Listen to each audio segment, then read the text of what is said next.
কাকদ্বীপ কালনাগিনী নদীর জলে প্রতিনিয়তই ফেলা হচ্ছে আবর্জনা নোংরা, ক্রমেই বাড়ছে দূষণ।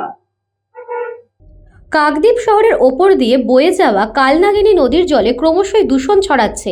বর্তমানে এটা এখন এই শহরের বড় সমস্যা হয়ে দাঁড়িয়েছে। প্রায় 2 মাস ধরে নদীর জলের রং কুচকুচে কালো হয়ে রয়েছে, এমনকি দুর্গন্ধে টেকা যাচ্ছে না। স্থানীয় বাসিন্দাদের অভিযোগ, নদীর পাশেই শৌচাগার রয়েছে, সেই নোংরা জল নদীর জলের সঙ্গে মিশে দূষণ বাড়াচ্ছে।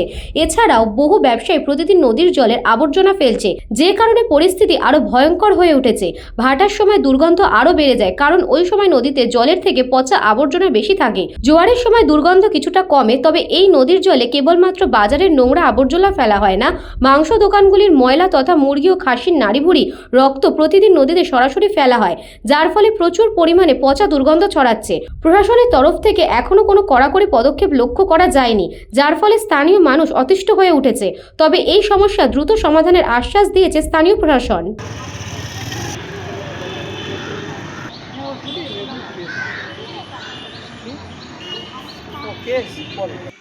কে ডাকছে তোমাকে? কি কি কি ফেলে এটা?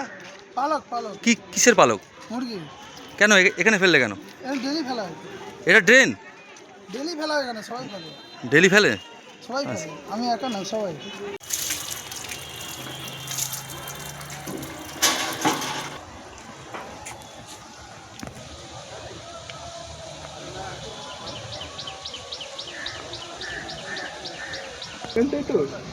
ভয়ঙ্কর প্রভাব পড়ছে। কালনাগিনী এটা শুধু খাল নয়, এটা অনেকেই জানেন না, কালনাগিনী একটি ঐতিহাসিক নদী, যেটা আদি গঙ্গার একটি শেষ ধারা এবং যেটা সমুদ্রের সঙ্গে মিলিত হয়েছিল। যেটা কাকদ্বীপ শহর গড়ে উঠেছে এই নদীর তীরেই। কিন্তু এই নদীটা এখন, যেখানে একসময় লঞ্চ যেত, সেই নদী গভীর সুগভীর নদী স্রোত, সেটা এখন একটা খাল বলবো না, একটা নালাতে পরিণত হয়েছে। সেটা মানুষই করেছে, দিনের পর দিন আবর্জনা ফেলে, বর্জ্য ফেলে, এবং এটাকে কোনো সংস্কারের ব্যবস্থা করা হয়নি।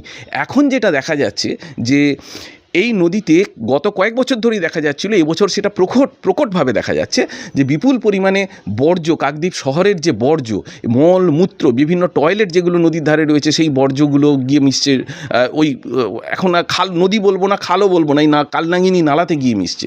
এখন এর নদীটার একটা বিশেষত্ব হচ্ছে এর দুটো মুখ, এটা দোয়ানি জাতীয় নদী, অর্থাৎ একদিকে মুড়িগঙ্গা, একদিকে হচ্ছে গোবদিয়া নদীর সঙ্গে যুক্ত আছে, ফলে জোয়ারের জল দুদিক থেকেই ঢোকে।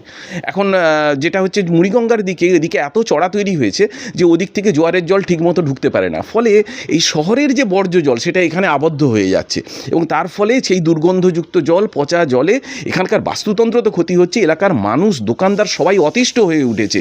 ভয়ঙ্করভাবে কাকদ্বীপের পরিবেশ ক্ষতিগ্রস্ত হচ্ছে। জোয়ারের সময় কিছুটা কমছে, কেন না ভরা জোয়ারে জল যখন কিছুটা ঢোকে তখন এর ঘনত্ব কমে যায়, তার ফলে একটু গন্ধ কমে, আবার যখন জোয়ারের জল বেরিয়ে যায় ভাটার টানে, তখন আবার গন্ধ বাড়তে শুরু করে। তো এই যে ঘটনাগুলো ঘটছে, এটা কিন্তু কাকদ্বীপের জন্য ভয়ানক ঘটনা। আপনারা যে ব্যাপারটা এখন বলছেন, সর্বপ্রথম কথা বলি, আমাদের এই যে কাকদ্বীপ বিধানসভা, এই কাকদ্বীপ বিধানসভার কাকদ্বীপ ব্লকের আমাদের প্রতাপাদিত্যনগর গ্রাম পঞ্চায়েতের যে SLWM প্রজেক্ট, আমাদের সম্মানের মাননীয় বিধায়ক সাহেব কঠোর পরিশ্রম করে এবং পঞ্চায়েতকে সঙ্গে নিয়ে এত বড় একটা প্রজেক্ট তৈরি করেছে, শুধুমাত্র আমাদের সমাজকে পরিষ্কার রাখার জন্য, কাকদ্বীপ বাজারকে পরিষ্কার রাখার জন্য, দোকানদাররা যাতে ভালোভাবে থাকতে পারে, এমনকি আমাদের প্রত্যেকটা বাড়ি থেকেও আমাদের ময়লাটা তুলে নেওয়া হয়, যাতে কোথাও কোনোভাবে ময়লাটা না হয়, নোংরাটা না হয়। সেক্ষেত্রে আপনারা আজকে যে কথাটা বললেন, এই মুহূর্তে আমরা হয়তো সেটা অবগত নই, তবে আমরা পঞ্চায়েতের তরফ থেকে আমরা অবশ্যই এটা তদন্ত করব, এবং তাতে যদি দেখি কে বা কারা এই ধরনের কাজ করছে, আমরা প্রথমে কাকদ্বীপ বাজার ব্যবসায়ী সমিতিকে আমরা অবগত করাবো, তাদেরকে আমরা জানাবো, এবং যদি আমরা জানতে পারি কারা এটা করছে, তাদেরকে আমরা পঞ্চায়েতে ডেকে নিশ্চয়ই তাদেরকে আমরা বোঝাবো। প্রথমে আমরা পঞ্চায়েত থেকে তাদেরকে অবশ্যই বোঝাবো, এত সুন্দর একটা প্রজেক্ট আছে, আপনারা সেই প্রজেক্টকে ব্যবহার করুন, সমাজকে দূষিত করবেন না, পরিবেশকে দূষিত করবেন না। দুর্গন্ধ বেরোচ্ছিল, এখন আর এই জোয়ারের সময় আবার হয় না, আবার কোটাল মানে মরানি পড়লে তখন আবার গন্ধটা কি থেকে আসছে আমরা ঠিক জানি। অনেক ময়লা ফয়লা, যে যার মতো ময়লা, মানে সব তো লাইন দিয়ে ঘর বাড়ি আছে, এবার তো টয়লেট তো থাকবে। দক্ষিণ 24 পরগনা থেকে Bablu প্রামাণিকের report, news Banga time. St. Augustine's Day School, Barakpur. Success for every child. Admission open 2026 to 2027. Contact number 9007934555. আপনার সাধ্যের মধ্যে সোনার গহনা কিনতে বা গড়াতে চাইছেন? তাহলে আর দেরি না করে অতি শীঘ্রই চলে আসুন ইছাপুর আনন্দমহল স্টেশন রোডের ওপরে অবস্থিত জে.এম. জুয়েলার্সে। আরও বিশদে জানতে অবশ্যই রাত 8টা 5 মিনিটে আমাদের Facebook page JM. Jewellers follow করুন।